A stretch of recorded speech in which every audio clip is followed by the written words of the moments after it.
Lintas Kerung Raya Alam Tebah, Jerlah tepatnya di Bukit Jerlah, barusan terjadi.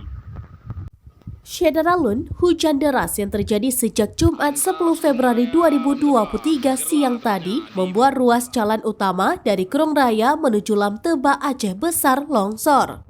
Dalam sebuah video yang diterima seraminus.com memperlihatkan badan jalan sudah ditutupi oleh tumpukan tanah longsor dari Bukit Jerlah kawasan Isuum. Kejadian ini membuat kendaraan yang melintasi jalan utama menuju kemukiman Lam Tebah tersebut tidak bisa melewatinya. Untuk diketahui, ada 2 ruas jalan yang bisa dilewati menuju Lam Tebah. Selain jalan dari Kerung Raya, jalan alternatif lainnya yakni dari lintasan Selimum. Dari Banda Aceh, Mas Rizal, seraminus.com. Jerlah tepatnya di Bukit